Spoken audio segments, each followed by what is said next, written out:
Fort Myers Beach, a paradise draped in neon lights, where the ocean breeze carried laughter, music, and the faint trace of something illicit. Tourists flooded the sandy shores by day, and by night the streets pulsed with life. Bars overflowing, clubs packed wall to wall with dancers lost in the rhythm of excess. Spring breakers came for the sun, but stayed for the thrill, chasing a high that wasn't just from the waves. Cocaine wasn't just a drug here. It was currency, a silent invitation to an underground empire flourishing beneath the glow of paradise. Deals were made in the shadows of alleyways. Fortunes were built on powder, and power changed hands in the time it took to pour another drink. At the center of it all was Sheriff John McDougall, a lawman with an iron will and a heart for the people. To the citizens of Lee and Collier County, he was more than just a sheriff. He was a protector, a mentor, the kind of leader who didn't just police the streets. He fought for them. His Do the Right Thing program lifted up the youth, teaching them to choose light over darkness. Good evening from Washington, D.C. It's Sunday, April 22nd, and I'm John Walsh. His endorsement from America's Most Wanted host, John Walsh, wasn't just a stamp of approval. It was a symbol of trust, a nod from one crime fighter to another. McDougall's name carried weight. His badge carried purpose. But for all his success, his toughest battle was yet to come.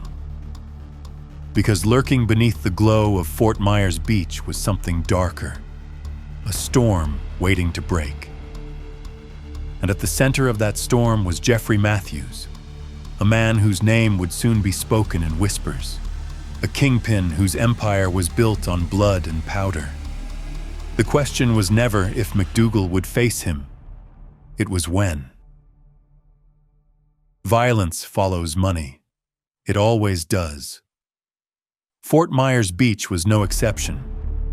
The paradise that once shimmered with golden sunsets and the hum of ocean waves now had something else lurking beneath its beauty. Bodies.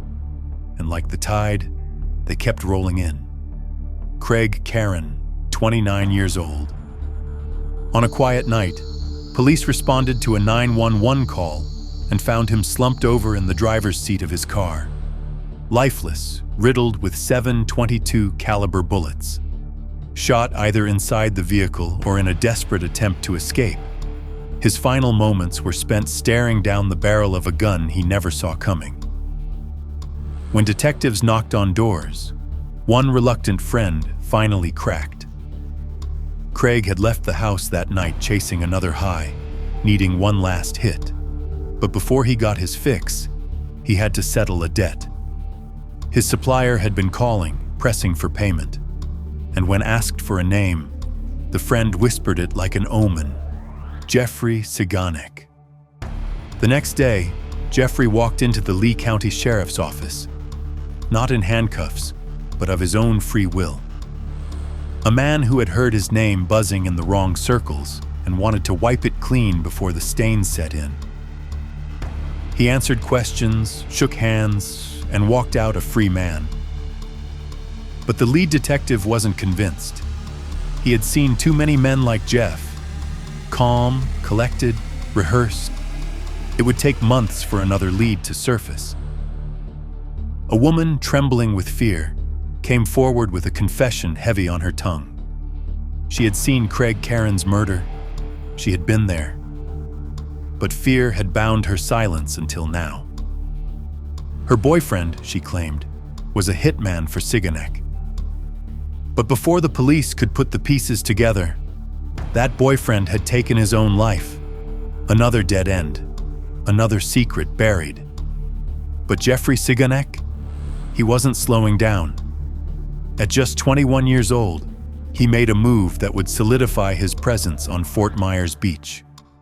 He purchased Andretti's Pizzeria, a beachfront spot where the cheese was melted, the sauce was rich, and the money never stopped flowing. Some came for the mozzarella, others came for something stronger. Andretti's was a front, one of many stash houses under Jeffrey's control, camouflaged in plain sight. The tourists, the locals, the college kids looking for a good time, none of them realized they were stepping into the epicenter of an empire built on powder and blood. And the bodies? They were just the cost of doing business.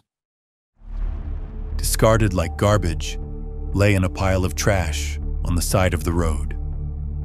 Thomas Sellers, lifeless and forgotten, left with nothing but the clothes on his back and a single clue wrapped around his wrist, a colored band. The kind handed out the night before at Andretti's Pizzeria. Sheriff John McDougall had had enough. If local law enforcement couldn't pin him down, maybe the feds could. The ATF, the FBI. A task force was assembled, and Andretti's Pizzeria became their main stage. But catching Jeffrey wasn't easy. The problem wasn't a lack of customers. It was too many of them. The feds watched as crowds came and went, making it impossible to tell who was there for a slice and who was there for something stronger. The operation dragged on for months. They needed a break. That break came in the form of Stephen Franken. A street-level dealer under Jeffrey's wing, Franken was caught red-handed. With the walls closing in, he took the only way out. He flipped. In exchange for probation, he agreed to be their inside man.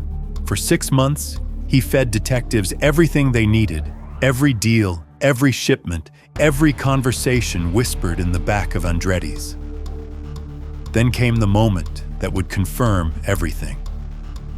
One night, inside the pizzeria, Jeffrey made a purchase, a silencer.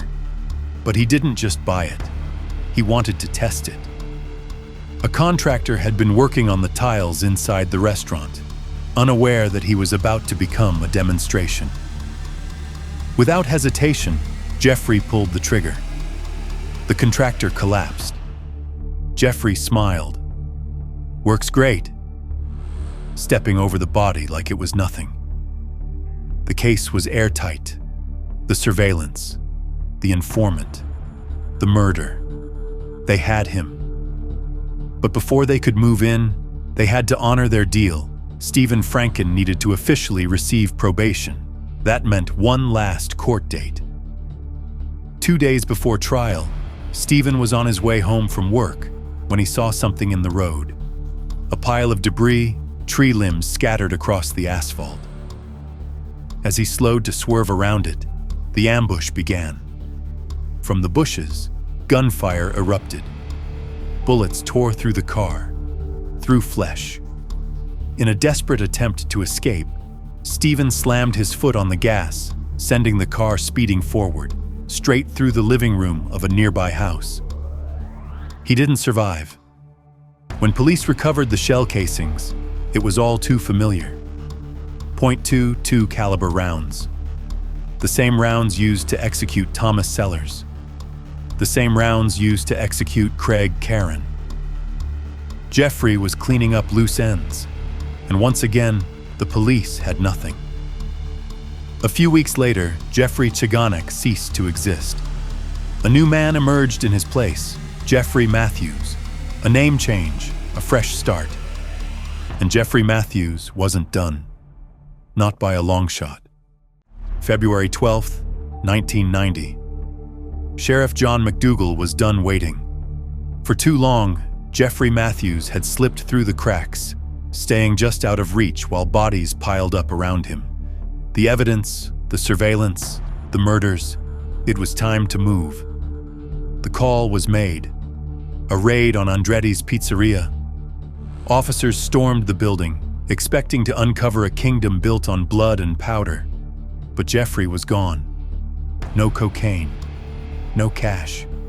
Just a few boxes of documents. Worthless on their own. It could have been another dead end. But then a break.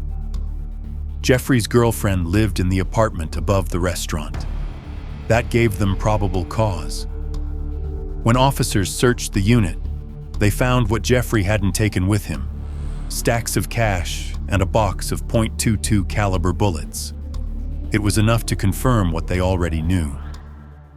Jeffery Matthews was on the run. A manhunt began. That night, chaos erupted. A loud explosion shook the quiet neighborhood of Fire Inspector Gary Wickhall. A pipe bomb, tossed onto his driveway and set off. The blast ripped through the street, shattering windows, flipping cars, and sending smoke curling into the night sky.